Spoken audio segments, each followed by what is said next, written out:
There's something nobody tells you about attraction, something that goes against everything you've been taught about how to get a girl to like you. Every instinct you have, every piece of advice you've probably been given, it all points in the same direction. Say more, do more, show more, be more, fill the silence, keep her entertained, keep her engaged, keep her interested. And so you talk, you explain yourself, you fill every quiet moment with words because the silence feels dangerous. Like if you stop talking, she'll lose interest. Like if you don't keep the conversation moving, she'll drift. So you keep going, you keep filling, you keep performing, and slowly, without even realizing it, you talk yourself right out of her attraction. Because here's what nobody told you: silence is not the enemy. Silence is a weapon. And the man who knows how to use it, the man who can sit in stillness and let the moment breathe without panicking, that man is magnetic in a way that words could never replicate. Most guys are so terrified of quiet that they never discover what happens when they stop filling it. They never find out that the right kind of silence says more about a man's confidence than 100 perfectly crafted sentences ever could. So let's talk about this. Let's get into why the man who says less is the one she can't stop thinking about. And let's figure out how to become that man, not by becoming cold or distant or emotionally unavailable, but by becoming so grounded, so full, so certain of who you are that you no longer feel the pressure to prove it with words. And start here. Think about the last conversation you had where you were genuinely nervous, and pay attention to what that nervousness made you do. It made you talk. It made you fill every gap. It made you explain things that didn't need explaining and justify things that didn't need justifying. Nervousness turns into noise, and noise, even when it's charming on the surface, has an energy underneath it that women feel immediately. It's the energy of a man who needs the conversation to go well, a man who needs her to respond a certain way, a man who is at his core performing for an audience rather than simply existing in the presence of another person. And the moment that energy shows up, something in her shifts. She can't always name it. She just knows something feels like effort, and effort, when it comes from fear rather than genuine interest, always creates distance. Now think about the opposite. Think about a man who speaks slowly, who takes his time before he responds, who doesn't rush to fill the silence after you say something, but actually sits with it for a moment, thinks, and then says exactly what he means. There's something almost disarming about that, because in a world full of noise, in a world where everyone is talking over everyone else, constantly performing and reacting and filling every second with words, a man who is comfortable with quiet stands completely apart. He feels different, he feels deliberate, and deliberate is attractive. Here's the deeper thing happening when a man says less. He's forcing her to lean in. He's creating a pull rather than a push. When you talk too much, you give everything away. She knows what you're thinking. She knows what you want. She knows exactly how you feel about her. And when there's no mystery left, there's no curiosity. And without curiosity, attraction has nothing new stand on. But when you speak less, when you let things breathe, when you don't over explain or overshare or over pursue, she starts to wonder. She starts to fill in the blanks herself. And the story she tells herself about who you are, when you give her just enough to be curious but not enough to be certain, that story becomes the thing she's addicted to. You become interesting before you've even said anything interesting, because mystery is the most powerful currency in attraction, and silence is how you spend it. Think about the conversations you've had that actually meant something, the ones that stuck with you, the ones you replayed afterward. I'd be willing to bet they weren't the conversations where someone talked at you the entire time. They were the ones with texture, with pauses, with moments where the other person said one thing that hit so precisely that it lingered in the air between you. That's what real communication feels like. Not a flood of words, but a few of the right ones dropped at exactly the right time. And a man who communicates like that, who doesn't waste his words, who speaks with intention rather than anxiety, he feels rare, and rare things are the things people hold on to. But let's talk about something even deeper than words, because this isn't just about talking less during conversation.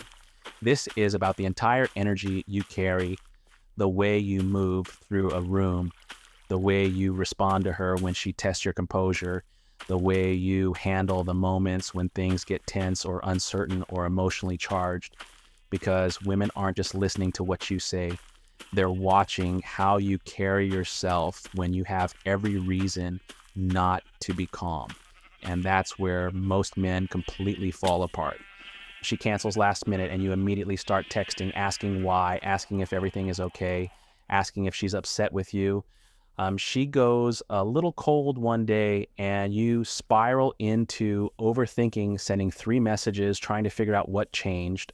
She says something slightly provocative and you react immediately, showing her exactly how much power she has over your emotional state.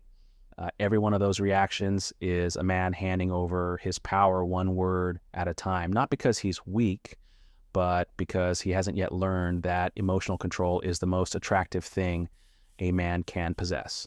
The man who stays calm when she expects a reaction, the man who responds slowly when she expects urgency, the man who can feel something and still choose how he shows it, that man is the one she's trying to figure out, because she's used to being able to read men.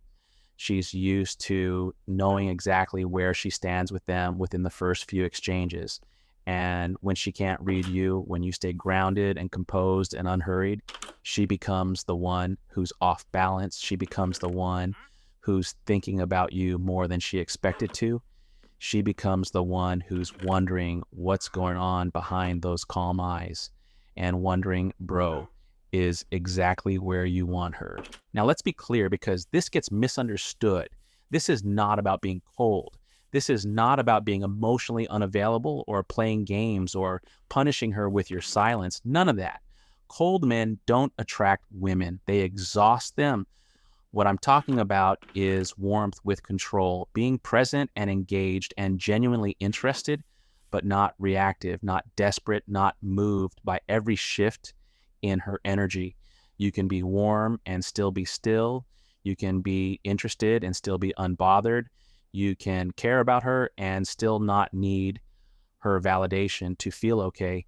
That combination, warmth on the outside and stillness on the inside, that's the thing that makes a woman feel both safe and curious at the same time. And those two feelings together are the exact conditions under which real deep attraction grows. And there's something else that happens when you become a man of fewer words. You start choosing them better. When you know you're not going to fill every silence, you become more thoughtful about what you actually say. You start observing more, you start listening more, and listening, real, genuine listening, is one of the rarest and most powerful things a man can do in conversation with a woman, because most men are not listening. They're waiting to talk. They're formulating their next line while she's still finishing her thought. And she feels that. She feels the disconnect. She feels like she's not really being heard. But when a man actually listens, when he takes in what she says and responds to the real thing underneath the words, something opens up in her. She feels understood. And feeling understood by a man she's attracted to is one of the most compelling experiences a woman can have. So when she's talking, actually listen, not to respond, not to impress, not to show her how insightful you are, just to hear her, and then respond slowly, thoughtfully, with something that shows you we're actually there for all of it. I mean, that kind of presence is more attractive than any line you could have Googled at 2 in the morning, there's a reason the men who say the least tend to leave the biggest impression. It's because everything they say carries weight. When a man speaks rarely but precisely, his words land differently. You hang on them, you pay attention because, he's not going to say it twice and he's not going to pad it with filler. He says what he means and he means what he says. And a woman in the presence of a man like that feels something she can't quite explain. She feels like the interaction matters, like she has to show up fully, like she can't coast on surface level charm because this man is paying attention on a different level. And being truly seen by someone, really seen, is an experience most people spend their whole lives chasing. So here's what I want you to take away from this. Stop filling the silence just because it makes you uncomfortable. Sit in it, let it work for you. Stop over-explaining yourself to women who haven't yet earned the full story of who you are. Speak when you have something worth saying, and say it with the quiet certainty of a man who knows the words are true. Stop reacting immediately to everything she throws at you. Give yourself a beat, stay grounded, respond from your center, not from your nerves. Become the man whose silence is more interesting than most people's best conversation. Become the man who doesn't need to be heard to be felt. Become the man whose presence is so steady, so calm, so complete within itself that the people around him naturally start leaning in just to understand what's going on behind the quiet. Because the loudest men in the room are almost never the most powerful ones. And she knows that. She's always known that. You don't need more words, you need more stillness. And once you find it, once you actually learn to live from that place of calm and control and quiet confidence, you'll never feel the urge to perform for anyone again. And the best part, she'll finally feel something real.